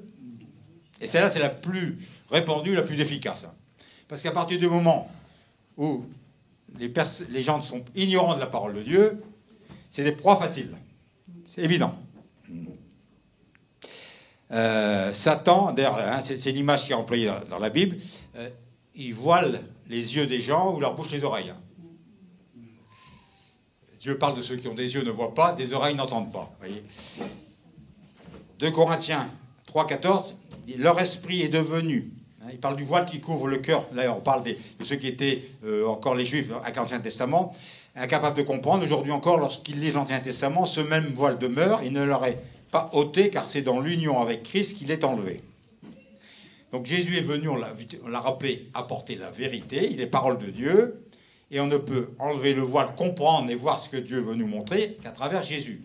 C'est évident, mais encore faut-il le savoir. Bon. Il y a encore cette citation de Corinthiens 4,4. L'évangile est voilé pour ceux dont le Dieu de ce monde a aveuglé l'intelligence. Donc Satan, il cherche à aveugler. Et si c'est le cas, malheureusement, par ignorance, les gens ne sauront pas. Et une illustration, pas plus tard que c'était vendredi. Bon, on était à un mariage, on rencontre des tas de gens, bon, hein, fait connaissance d'un couple, il a un peu nos âges, un monsieur, bien, on commence à parler, à témoigner, des catholiques, il avait la foi, en croyant en Jésus, bon, on a pas mal parlé, et à un moment, bon, je sais plus, on a parlé de Jésus, de la conception virginale de Marie, et là, j'avais un couple, hein, avec, je dirais, un cœur bien disposé, une bonne terre.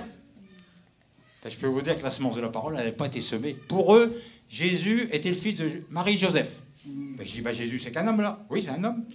Mais je dis, si Jésus est un homme, mais on est les plus malheureux, je dis, parce qu'on est toujours sous la condamnation de Dieu. Donc, en fait, eh ben, on aurait cru, vous voyez. Et il parle, non, je suis catholique, mais pas pratiquant, mais je crois en Dieu et tout ça. Il n'y a même pas le béaba, vous voyez. Hein. Jésus, en faire de Jésus un homme, ça met tout par terre. Oui. Donc, et combien de gens, effectivement, hein, ils sont ignorants, et alors, Dieu veut... Alors, comment vont savoir les gens? Eh bien, grâce à nous. C'est là que notre témoignage est important. Si on doit des témoins, c'est pas pour rien, c'est pour que les gens sachent, parce que s'ils ne savent pas, ils sont perdus. Hein. Et nous, si on dit rien, je dirais, on est coupable d'envoyer ces gens-là dans les flammes de l'enfer. Hein, donc, supplice, mort éternelle, malheureusement. Donc maintenant, cette partie du message, elle s'adresse à l'Église maintenant. Hein. On est en danger de séduction quand même. Bon, quand je dis l'Église, bon, hein, on vise personne, mais est-ce qu'on ne donne pas une image déformée du corps du Christ? Est-ce que le message qu'on prêche, c'est vraiment, il est conforme à la vérité? C'est important. C'est important. Okay. Donc on va voir 3 domaines par rapport au salut, par rapport au péché, et par rapport au témoignage. Bon, il y a des choses qui ont été dites, hein, je vais pas m'y attarder, parce qu'on va rappeler des choses qui ont été dites. Mais... Donc, par rapport à la vérité, concernant le salut.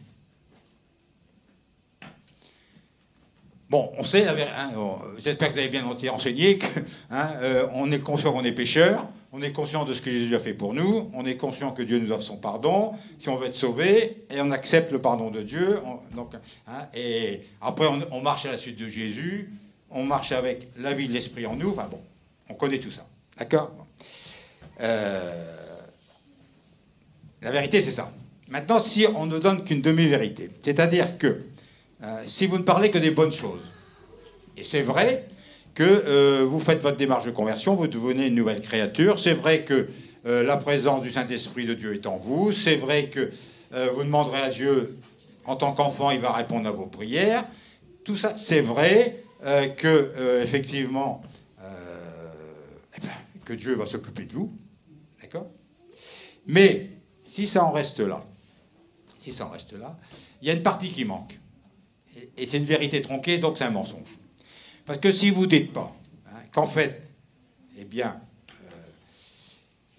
il y a une décision à prendre, donc on suit Jésus, il faut obéir à Jésus. Qui dit obéissance à Jésus dit combat à mener pour persévérer jusqu'au bout, qu'il y aura des tentations auxquelles il faudra résister, qu'il y a un engagement à prendre, il y a toute une vie de renoncement, il y aura toute une vie de sanctification. Et si on met tout ça sous silence, on a montré le bon côté des choses. Hein. Vous faites un appel, beaucoup s'avancent. Ils disent, oui, c'est vrai, tout ce que j'ai entendu, c'est vrai. Je suis pécheur, c'est vrai. Dieu est bon, c'est vrai. Hein. Moi, j'ai envie de vivre, c'est vrai. Ils viennent. Hein. La démarche, je dirais, la démarche, elle n'est pas fausse. Hein. Et quelque part, ils signent le contrat. Hein. D'accord? Ils répondent à l'appel. Ils signent le contrat, mais... C'est un peu comme ça vous arrive, si c'est des contrats, il y a des clauses de garantie. C'est écrit en petit, bon, c'est pas la peine, hein, on ne le lit même pas. Bon. Celui qui s'avance pour être sauvé, c'est pas des petites clauses écrites en petit, normalement ça doit être écrit en aussi gros. Hein, et avant de signer, il faudrait qu'il soit au courant. Il faudrait qu'il soit au courant. Parce qu'après, vous allez retrouver les gens, ils viennent à l'église, ils sont contents de venir à l'église. Ils aiment Dieu, ils aiment Jésus, ils aiment les frères et sœurs. Ils aiment se retrouver. Mais attendez, la notion d'engagement, elle est où? La notion de renoncer à bien des choses, elle est où? Et quelque part, beaucoup se disent chrétiens, mais n'ont pas compris, ils ont été un peu victimes d'une présentation un peu erronée. Donc il faut se méfier. Bon, j'en parle parce que, je ne dis pas que c'est le cas de l'Église, parce qu'on a toujours, c'est toujours forcé d'apporter un enseignement équilibré, mais il y a des églises, malheureusement. Alors, vous savez, quand on vous dit, celui qui donne sa vie à Jésus va connaître une vie sans problème, c'est faux. Eh oui. Il va devenir riche, bien portant, sans maladie, c'est faux. Hein. Eh oui. Que tous les problèmes auxquels il va se trouver confronté, ils vont se trouver subitement résolus, c'est faux. Hein. Bon. Donc ça, on n'annonce plus l'évangile, je dirais, hein, on trompe les gens. Je dis, on fait un peu comme un camelot sur un marché, il veut vendre sa marchandise, à toutes les qualités, en fait c'est de la camelote. Quoi. Hein, un camelot, vend de la camelote. Bon. Mais attention, nous on ne doit pas apporter la vérité du salut, elle est vraie, mais elle s'accompagne, si vous voulez, d'une démarche de repentance et, je dirais, une repentance sincère et un changement de vie, une nouvelle naissance. Ça, c'est important. Et après, il faut persévérer dans la marche. Okay. J'avais noté, oui, 2 Corinthiens 11, bon, hein, c'est le passage où Paul décrit tout ce qu'il a dans ses voyages missionnaires. Vous connaissez, hein, il a été fouetté, lapidé, connu des naufrages, il a été en danger lors des déplacements, il a connu des nuits blanches, la faim, la soif, tout ce qu'il a pu connaître. Vous croyez que c'était une vie idyllique, hein, vous présentez cette vie-là, vous risquez de connaître tout ça. Vous êtes partant quand même? Bon, oui, mais c'est la vérité, ça. Et Paul était le plus heureux des hommes. Hein, bon. Jésus dira en Jean 16, verset 33, « Je vous ai dit ces choses afin que vous ayez la paix. Vous aurez des tribulations dans le monde, mais prenez courage, j'ai vaincu le monde. » Donc, des tribulations, oui. Combat, oui. La victoire, oui. Mais à travers les combats. OK? Bon, j'en dis pas plus. Passons au sujet du péché, tolérance au mal. Bon. Si je commence à accepter qu'on appelle bien ce qui est mal, ou mal ce qui est bien, là, on est en pleine séduction et on est en danger. C'est évident. Parce que c'est du mensonge. On va vivre dans le compromis, c'est du mensonge. Pour Dieu, péché, c'est toujours péché. Il n'y a pas de petits péchés, de grands péchés. Je vous l'ai dit tout à l'heure, les péchés que Dieu ne pardonnera pas, c'est ceux pour lesquels on ne demande pas. Donc, c'est faux de dire que Dieu ferme les yeux sur certaines fautes, c'est pas grave, il comprend, dans le contexte, il t'en veut pas parce que tu as agi comme ça. Attention, non. Hein. On a eu tort, bon, hein, on demande pardon, mais péché, c'est péché. Surtout, donc, je vous dis, je l'ai dit tout à l'heure, je répète, si on ne demande pas pardon, Dieu ne peut pas pardonner. Donc, il faut à tout prix, et la vérité, c'est que par rapport au mal, il faut être conscient que ça déplaît à Dieu. Donc, il faut être sensible. Ah oui, j'ai mis le mot sensible, insensible. Le problème, c'est que si on ne se rend pas compte que ça déplaît à Dieu, on prend l'habitude, on donne des excuses. Le cœur s'endurcit, hein, dit c'est pas grave, c'est pas grave. Et après, on est tellement endurci que quand c'est vrai, même un gros péché, on ne s'en aperçoit même plus. Le cœur, il est endurci, il est comme cautérisé. Donc, on ne pense même pas demander pardon, on dit c'est pas grave. Et donc, on est en danger. Parce qu'on n'est pas pardonné, on n'a pas demandé pardon. Combien de fois il y a des gens, quand ils sont déjà âgés et tout, vous les mettez face à ce qui se passera après la mort. Vous êtes en paix avec Dieu? Oh, moi, il n'y a pas de problème, j'ai jamais rien fait de mal. Que de fois on l'entend. Les gens, bon, c'est vrai, ils ont vécu, ils ont montré beaucoup de qualités, hein, bon, mais ils ne sont pas conscients qu'ils sont des pécheurs aux yeux de Dieu, qu'ils ont demandé pardon.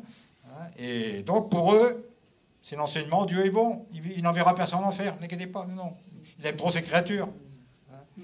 Et donc, voilà, hein, on passe sous silence l'enfer, à la limite, ça n'existe pas, ou il y a bien un purgatoire, mais vous n'allez pas rester longtemps, quoi. Encore en ajouter ce que Dieu n'a pas dit. Enfin. Donc, vous voyez, c'est important. Non, le péché, c'est une offense faite à Dieu. Je dirais qu'il faut qu'on ait ce culte de la repentance tous les jours. Pour des petites choses, pardon Seigneur. Bon, c'est pas dramatique. Jean dit bien que si nous confessons nos péchés, Dieu est fidèle et juste pour nous les pardonner. C'est vrai. 1 Jean 1,9. Bon. Hein, mais ayons toujours ce souci. Si on veut être vrai, il faut que Dieu puisse approuver tout ce qu'on fait. Rappelez-vous dans Philippiens 3, je crois, quand Paul rappelle ce qui doit être l'objet de nos pensées. Tout ce qui est vrai, juste, honorable, et tout ce qui est vrai. C'est important. Okay, bon. Donc, oui, le ciel et l'enfer, c'est une réalité, malheureusement, mais on est pécheurs. Et on connaît Romains 3, 23, tous ont péché, sont privés de la gloire de Dieu.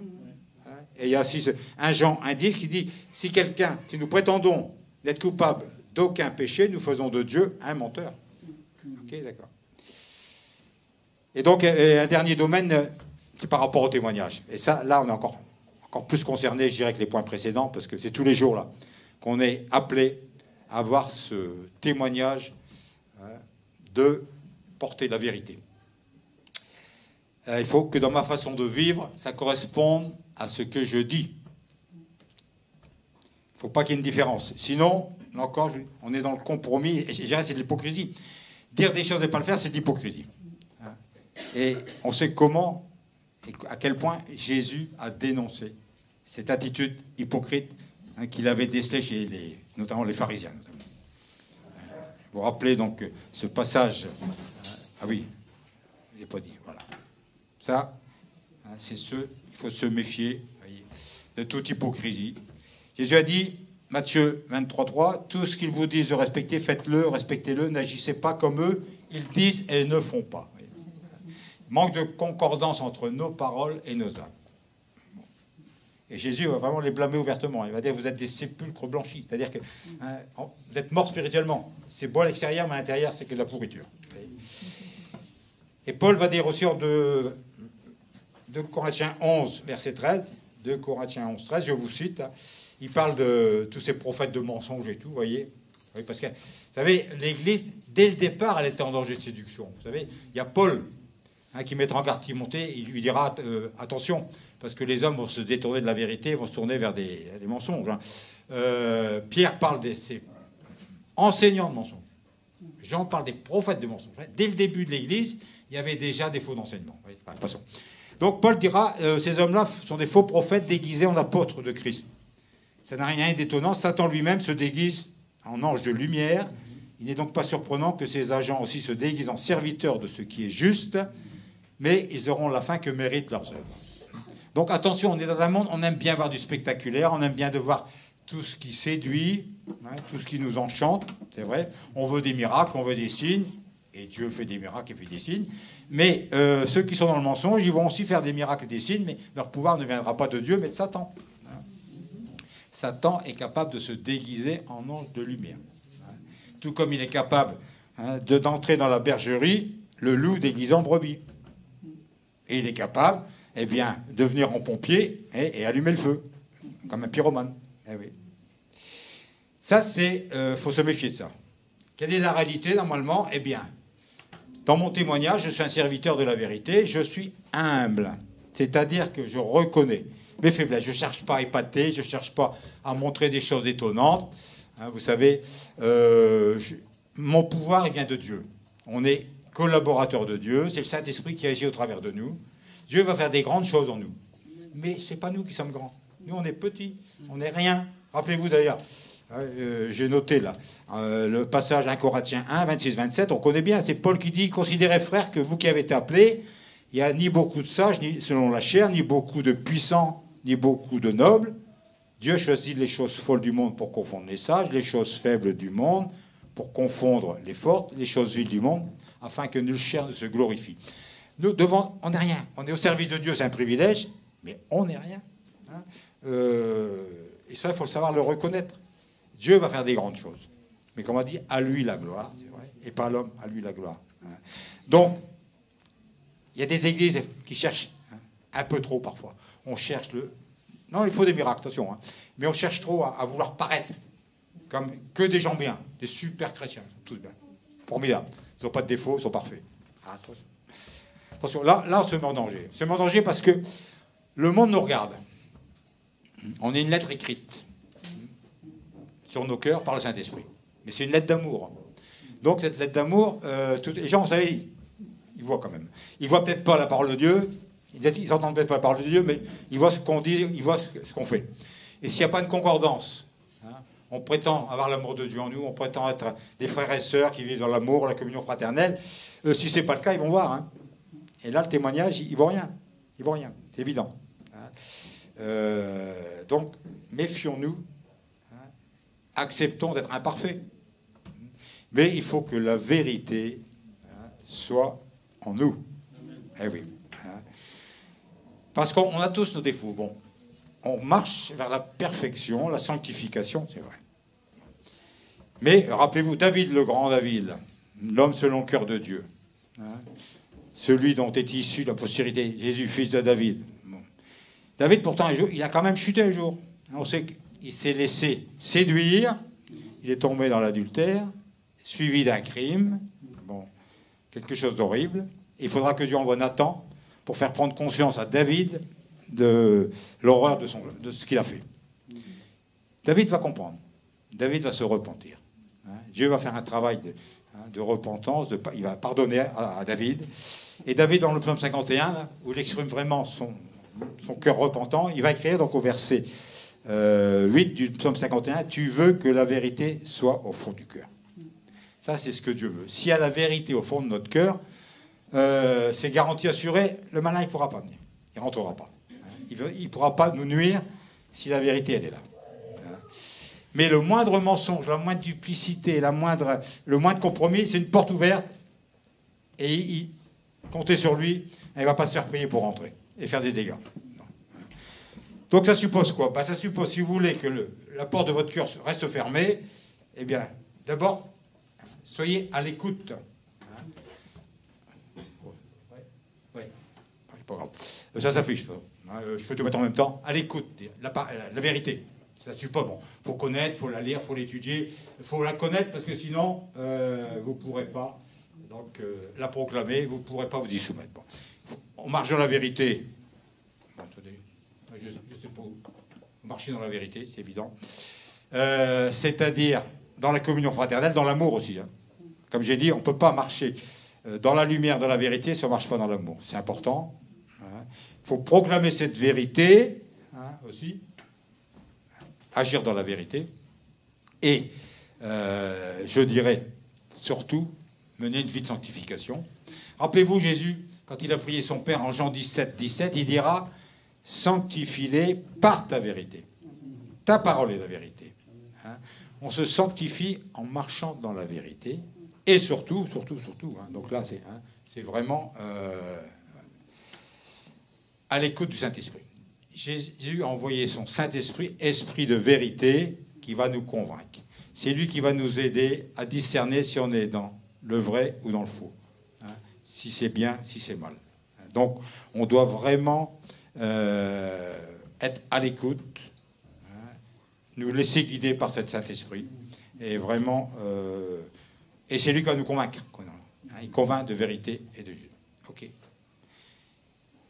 Et si on garde la parole, ça prouve qu'on aime Jésus. Celui qui m'aime gardera ma parole. Bien, je ne sais pas quelle heure. Bon, on va conclure. Donc Jésus il a confié une mission, vous serez mes témoins, d'accord? Bon. Et il faut qu'on soit des témoins fidèles, authentiques, d'accord? On doit parler de ce qu'on sait, la parole, de ce qu'on vit, la joie d'être aimé, de l'assurance du salut, tout ça. D'accord, on doit en parler. Et il faut se poser la question, là. J'ai dit, est-ce qu'on est témoin de la vérité, toute la vérité, rien que la vérité? Quand je dis authentique, vous voyez là, bon, je suis vrai avec moi-même, j'aime bien jouer avec les mots. Donc là, je termine, c'est mon côté vrai, mais je joue sur les mots, c'est pas grave. Donc authentique, je n'ai pas dit antique, c'est-à-dire vieillot, arriéré dans les pratiques, sclérosé dans les habitudes, lié par les traditions. D'accord? Pas antique. Pas antoc. Il ne faut pas que les comportements, la parole, soient... ça sonne faux. C'est du vrai, c'est pas du toc. D'accord? On doit être des chrétiens, donc nés nouveaux, animés de la vie de l'esprit de vérité. On est scellés comme un sceau qui garantit le label de qualité, le label de vérité. Donc, c'est notre statut d'enfant de Dieu. On est d'accord? Et si on a le Saint-Esprit en nous, Satan, il cherchera. Il ne va pas trop s'approcher. Il ne pourra pas. Mais s'il attaque, on connaît sa tactique. D'accord. Alors, avec une foi authentique, on pourra lui répondre du tac au tac. Avec la parole de vérité qui n'est pas du toc. Eh oui, c'est vrai. Bon, je me suis fait plaisir avec les mots. Mais le message, il est pareil. Peut-être qu'il y en a qui vont mieux le retenir comme ça. Attention à la tactique, là. Il faut répondre du tac au tac. Il faut donc que la parole, elle est une lumière pour nous. Elle est une lumière. Bon. Et puis bon, il y a beaucoup de choses à dire sur témoin de la vérité, mais allez, encore. Je termine par là, mais je ne vais pas m'attarder là. On connaît, Dieu nous a équipés. Hein. Bon, vérité, on pense souvent ceinture de vérité. On a raison, parce qu'on a la ceinture de la vérité. Vous savez qu'à l'époque, les hommes avaient des grandes robes là, hein, qui traînaient par terre, et quand on se déplaçait, on pouvait marcher sur les pans de sa robe et se casser la figure, quoi. Donc c'était important d'avoir une ceinture déjà, pour remonter un peu les pans de la robe. Hein. Et c'est aussi pour ça que, hein, quand Jésus a envoyé ses disciples, bon, soyez saints, bon, hein, être saints, mais physiquement, c'est vrai, il y a ce côté être saint, parce que la ceinture se met autour des reins. Les reins, c'est là où se trouve le siège de la volonté. Donc, quand on a les reins sains, hein, on est ferme dans ses décisions. Moi, il y a tout ça aussi. Et donc, quand je dis qu'il faut resserrer sa ceinture, ça veut dire des fois, on se resserre la ceinture, on va se priver des fois, des convoitises. Tout ce qui est faux, on se prive, on serre la ceinture. Bon. Mais pendant qu'on y est, en deux minutes là, tout l'équipement, il est aussi contre le malin, le menteur. Puisque le casque du salut nous protège des faux raisonnements, ce qu'on a dans la tête là. Hein. La cuirasse de justice, la cuirasse protège le cœur. Le cœur, c'est les affections. Hein, le malin dit, mais non, Dieu ne peut pas t'aimer, tu ne vaux rien, tu es nul, tu es un pécheur et tout. Non, non. En Jésus, Dieu nous voit juste. La cuirasse de la justice. Bon, on a parlé des traits enflammés, là, on les a vus, on a vu une série là. Hein. C'est la foi qui nous permet, parce qu'on croit ce que Dieu a dit et pas ce que dit le malin. Vous voyez, la foi. Hein. Et donc, l'épée, on a l'esprit. Hein, l'épée de l'esprit, c'est la parole de Dieu. Elle sera toujours à disposition, justement attachée à la ceinture. C'est pour ça qu'il faut avoir la ceinture. Hein, épée à double tranchant, qui discerne, ça c'est vrai, ça c'est faux. Bon, voilà. Et enfin, les chaussures du zèle. On est tellement content d'être dans la vérité. Hein, Jésus a changé ma vie, oui, je suis content. Je vais le dire à tout le monde. Oui, il peut changer la tienne, mais ça c'est le zèle, chaussures, portez-vous. Donc on est vraiment appelé, vous voyez, moi, ce mensonge dans le monde, c'est vraiment quelque chose, ça fait hein, longtemps. Qui n'a pas été victime d'une arnaque. C'est arrivé encore il n'y a pas longtemps, nous. Je ne compte pas le nombre d'arnaques. Bon, Dieu a toujours limité les dégâts, c'est bien. Mais on sait tout savoir. Mais au moins qu'on ne se fasse pas avoir, hein, par l'enseignement de la parole de Dieu. Et méfions-nous, hein, parce que des fois on entend, bon, il y a des chrétiens zélés, mais attention, on ne cite pas hors contexte, hein, on ne fait pas dire à Dieu ce qu'il n'a pas dit. C'est important. Bon. Là, vous savez, on va se lever, puis on va demander au Saint-Esprit vraiment de sceller en nous ces paroles qu'on a entendues. À moins que Marc, je ne le pas. Bon, je laisserai la parole à Marc après. Seigneur, mais merci encore, Seigneur, pour ta parole, cette parole qui est la vérité, qui est notre repère, Seigneur, dans notre marche avec toi. Seigneur, c'est vrai, nous marchons derrière Jésus, qui est cette vérité, qui est la grâce aussi, Seigneur, qui nous a tracé ce chemin qui mène à toi. Seigneur, nous savons qu'un jour, nous serons avec toi, Seigneur. C'est notre assurance. On peut marcher vraiment, Seigneur, sûr que cette route, elle conduit, Seigneur, à l'éternité avec toi. Elle conduit à la victoire, Seigneur. Mais garde-nous de marcher à droite, à gauche. Garde-nous de nous laisser entraîner parfois, Seigneur, par les mensonges du monde ou du malin, Seigneur. Qu'on ait vraiment cette lecture de ta parole journellement qui vienne nourrir, Seigneur, nos pensées, qui nous aide à être, Seigneur, eh bien, comme tu l'as demandé à tes disciples, mais tu nous le demandes à nous, à être ces témoins, Seigneur, de toute la vérité, Seigneur. On pourra dire, Seigneur, ce qu'on vit avec toi, parce qu'on a cette relation intime avec toi et qu'on te voit vivre dans notre quotidien, Seigneur. On pourra parler de ce que nous dit ta parole, parce qu'on la lit, on la connaît, Seigneur, et on pourra la transmettre. Seigneur, vraiment... et quelque part, c'est vrai, on veut éteindre les feux du malin, mais on veut allumer le cœur des gens, par ton amour, c'est-à-dire. On veut vraiment que ce feu qui est en nous, que ce feu-là ne se consume pas, mais qu'il allume d'autres cœurs qui ne te connaissent pas, Seigneur. Seigneur, c'est notre... Et quand ce temps de vacances, au contact de ceux à qui tu vas nous mettre, Seigneur, qu'on puisse être ses témoins, Seigneur. On te prie pour tous les frères et sœurs qui prennent un repos, Seigneur, nécessaire aussi, que là où ils sont, qu'ils puissent peut-être avoir des occasions, Seigneur, de rappeler cette vérité du salut que tu proposes à tous, Seigneur. C'est notre désir. Viens nous renouveler, Seigneur, qu'on ne se laisse pas battre, ni par une chaleur extérieure, Seigneur, mais que nous, notre souci soit de toujours venir en ta présence, Seigneur. Vraiment, dans la fraîcheur de ton esprit. Tu es celui qui nous conduit, Seigneur. Tu rafraîchis notre âme. Tu nous conduis aux sources vives jour après jour, Seigneur. Et on te bénit, on te rend grâce, Seigneur, au nom de Jésus. Seigneur, tu bénis tous les frères et sœurs qui sont là ce matin, Seigneur. Et notre désir, c'est que chacun puisse encore, tout au long de cette semaine, Seigneur, te voir agir, Seigneur. Et pouvoir transmettre cette vérité qui est merveilleuse, Seigneur, ta parole. Amen. Amen.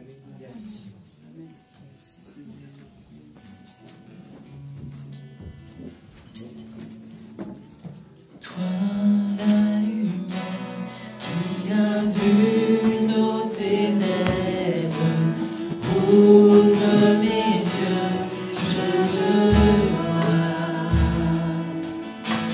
Grâce et beauté que mon cœur adore, mon âme aspire après toi. Toi la lumière. Toi la lumière qui a vu nos ténèbres, ouvre mes yeux, je veux voir. Grâce et beauté que mon cœur adore, mon âme aspire après toi. Je te célèbre et je me prosterne, je veux proclamer ta majesté. En toi tout n'est que grâce, tout est admirable. Dieu, tu es si grand et bon pour moi.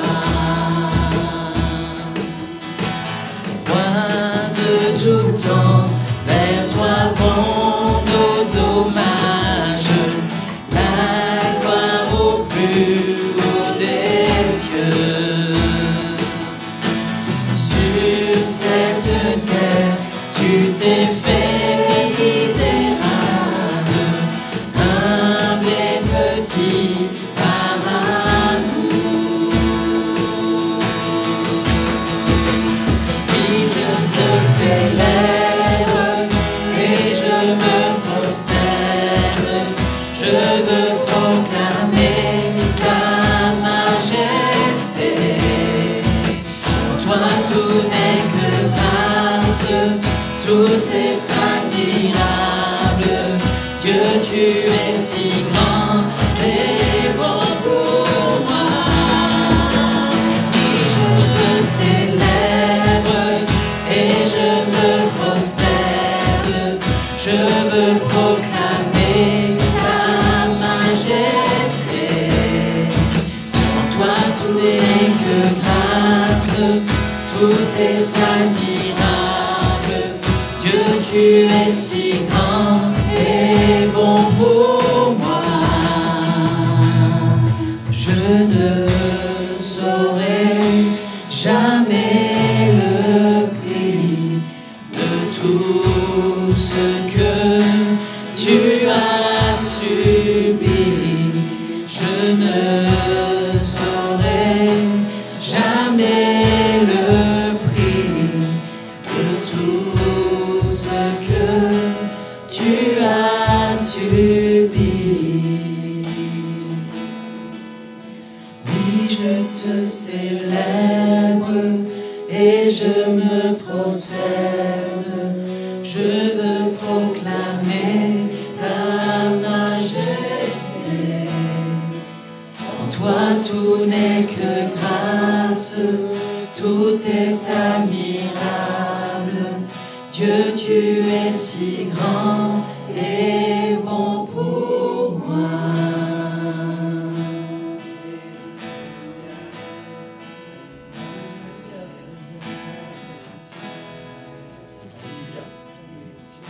Il y a une bénédiction.